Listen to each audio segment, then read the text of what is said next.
नमस्कार, जय बद्री विशाल, जय बाबा केदार। दोस्तों, बीते हुए कल में बाबा केदारनाथ धाम के कपाट खुलने का शुभ मुहूर्त था और भगवान केदारनाथ की असीम कृपा बनी।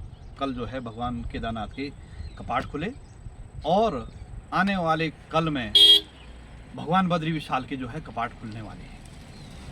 तो उसके लिए शुभकामनाएं हैं सभी देशवासियों को, सभी यात्रियों को। जय हो। कि भगवान बद्री विशाल बाबा केदार सबकी मनोकामना पूरी करे और सबको सद्बुद्धि दे, सुविचार दे। दोस्तों, और भगवान की ऐसी असीम कृपा रही इस देवभूमि पर।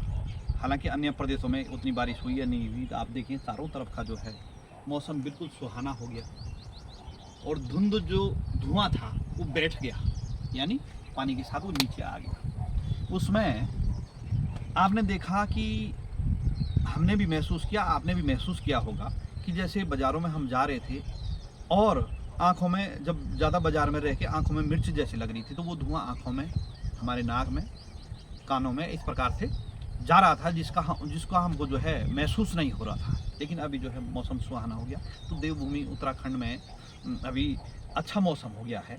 तो उसके लिए अच्छे मौसम का आनंद लें। और एक बात और अवगत करा देते हैं, चारधाम यात्रा शुरू हो गई है। तो चारधाम यात्रा शुरू होने के लिए अपना सहयोग प्रदान किस प्रकार से करें, जो मेरा मानना है कि सबसे पहले जो हमारे यातायात के नियम हैं उनको जो है उनको फॉलो करें।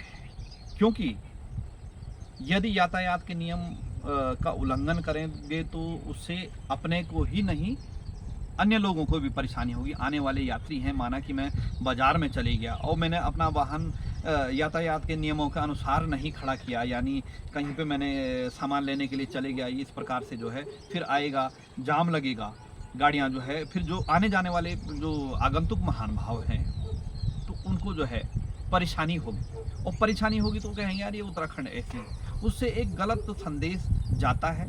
उसके लिए उत्तराखंड पुलिस और जो यातायात के नियम हैं उनको बनाए रखने में उनका सहयोग करें। मेरा मानना है, कई बार हमने देखा है कि जैसे हम उत्तराखंड पुलिस को या उत्तर प्रदेश पुलिस को या पुलिस को कोसते हैं। दोस्तों, कभी भी जो है उनकी जगह रहकर अपने को उनकी जगह रखा करो। माना कि मैं किसी पुलिस अधिकारी का मित्र हूँ, परम मित्र हूँ, और उनकी ड्यूटी उस स्थान पर है जहाँ पर कि ऐसा इलाका है जहाँ पर जो है अक्सर जाम लगता है, वाहनों की आवाजाही यहाँ कम होती है।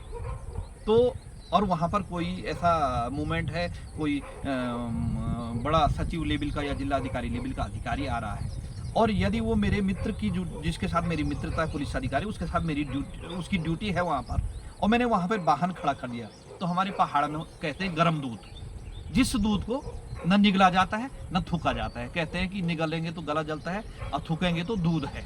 तो इस प्रकार की जो है विडंबनाएं हो जाती हैं। यदि वो पुलिस का कर्मचारी हमें वहाँ से हटाने के लिए बाध्य करता है, हमें यदि वो कहता है कि भाई साहब यहाँ से या खंडवाल जी आप ये वाहन यहाँ से हटाइए, तो उस समय मैं बुरा मान जाऊँगा। मैं कहूँगा यार हमने तो साथ ही पढ़ाई की, साथ ही हमारे मित्र था, अभी मुझे ये बाध्य कर रहा है। और यदि वो मुझे नहीं कहता, वो मुझे कहता है कि आप रहने दो, तो उनकी नौकरी खराब होती। माना कोई वहाँ पर जो है जो मुख्य पर्सन आने वाला है, सचिव लेवल का, मंत्री लेवल का, जो भी, तो वो वहाँ पे टुकाई हो जाएगी, जाम लगे, आपकी ड्यूटी है, आपने क्या देखा, उसको ये थोड़ी पता ये इसका मित्र है, इसका वाहन खड़ा है। तो बोलने का तात्पर्य भाईबंदी वहीं हो सकती है जहाँ भाईबंदी की गुंजाइश हो और वो अपनी मित्रता के लिए अपनी नौकरी को खतरे में नहीं डालेगा। तो बोलने का तात्पर्य अन्य भी हैं, जैसे बाज़ारों में हैं, हमारे व्यापारी बंधु भी ये ध्यान रखें कि माना कि आपकी दुकान, जहाँ पर आपकी दुकान का एरिया है, हर बाज़ार में होता है साहब। विनम्र निवेदन है मेरा कि हाँ, हम मानते हैं आपने पैसा खर्च किया है, किराया दे रहे हैं, लेकिन आपको भी देश काल परिस्थिति देखनी है कि ऐसा नहीं कि दुकान यहाँ पर है, यहाँ पर तक जो है आपने आधा मीटर तक अपना सामान रखा हुआ है और आधा मीटर तक आपने अपना वाहन खड़ा किया है, और उसके बाद आधा मीटर में जो है जो आपके पास ग्राहक आएगा वो अपनी गाड़ी खड़ी करेगा, फिर जो सड़क पर चलने वाले आगंतुक महानुभाव हैं उनको परेशानी हो। तो ये निवेदन है, एक ये विवेक से सोचना है हमें, चाहे मेरी दुकान क्यों नहीं है, लेकिन थोड़ा सी ये रखें कि हमने देखा जैसे बाज़ारों में आधी सड़क तक लोग जो है दुकान लगा देते हैं साहब। अब उसमें तो ये है, बोले भाई हम तो किराया दे रहे हैं। भाई साहब आप दुकान का किराया दे रहे हैं ना कि सड़क का दे रहे हैं? सड़क का दे रहे होंगे, लेकिन सड़क में दुकान लगाने का किराया नहीं दे रहे। कई जैसे पुलों पे, फुटपाथों पे जो है रेडियाँ लगा देते हैं, जहाँ से जो आने जाने वाले पैदल यात्री हैं वहाँ पे आप दुकान लगा देते हैं। तो फिर अव्यवस्था तो बनेगी, इसमें कोई दो राय नहीं है।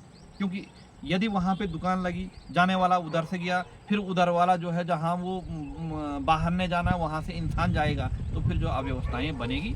और कई बार हम जो है शासन प्रशासन को कोसते हैं या पुलिस प्रशासन को कोसते हैं। ये हमको सोचना है, ये विचारणीय विषय है, इसमें कोई दो राय नहीं है, 19-20 नहीं है। ऐसा नहीं है कि हमारी कोई पुलिस से मित्रता है, कोई दुश्मनी है, लेकिन हो सके तो जहाँ तक हमने आपस में एक प्रकार से समन्वय बना के चलना है। ऐसा नहीं है कि हम उन्हीं को कहेंगे जी आप उनको जो है मेरी गाड़ी हटवा रहे, बगल वाले की क्यों नहीं हटवा रहे, उसकी क्यों नहीं हटवा रहे, इसकी क्यों नहीं हटवा रहे। तो हमने ये देखना है कि हमारे कारण किसी को परेशानी ना हो। और विशेषकर जो हमारे युवा हैं, वर्तमान समय में आप कहीं भी सफ़र करते हैं, दोपहिया वाहन चलाते हैं, तो अपना जो है हेलमेट का इस्तेमाल करें और अपना दस्तावेज जो है, वाहनों के दस्तावेज जैसे इंश्योरेंस, पॉल्यूशन है, इन सब का जो है इस्तेमाल करें। और व्यापारी बंधुओं और वाहन स्वामियों से भी मेरा निवेदन है कि जैसे बाहर के यात्री हमारे प्रदेश में आते हैं, हमारे क्षेत्र में आते हैं, ये ना समझें उस समय कि अभी मौका है।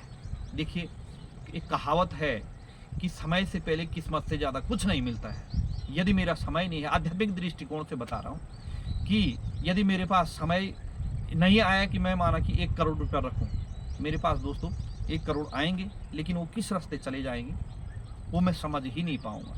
तो बोलने का तात्पर्य ये है कि माना कोई सामान जो है, पानी की बोतल 20 रुपये की है, आपको उसमें मिल रहा है, तो आप ये ना समझें कि बिहार का यात्री है, पंजाब का है, हरियाणा का है, राजस्थान का है, मध्य प्रदेश का है, या गुजरात का है, या कहीं हिमाचल का है, तो अभी इससे जो है 30 रुपया ले लो। तो दोस्तों आपने उसमें कमाया तो 10 रुपया है अतिरिक्त, लेकिन वो 10 रुपये का जो है संदेह, बुरा संदेश कहाँ तक जाएगा वो आप खुद सोच सकते हैं। या किसी ने माना कि 10 किलोमीटर पे जाना, आपने उसको कहा भाई जो है 5,000 लगेंगे। 1,000 रुपया कोई बहुत बड़ी चीज़ नहीं होती है। और मेरा मानना ये है, गलत तरीके के पैसे यदि आप रखोगे तो उसका गलत ही प्रभाव, ईमानदारी से आप कमाइए, आपको 1 रुपया भी मिल रहा है तो उसका सम्मान कीजिएगा। और वो पैसे लेते समय ये अनुसरण कीजिएगा, ये मेरे लिए अच्छे सकारात्मक भाव से यह पैसा मेरे परिवार पे लगे। तो ये है दोस्तों। और हमने हमारे प्रदेश में आए हुए लोगों को कहते हैं कि जो है अतिथि देवो भव।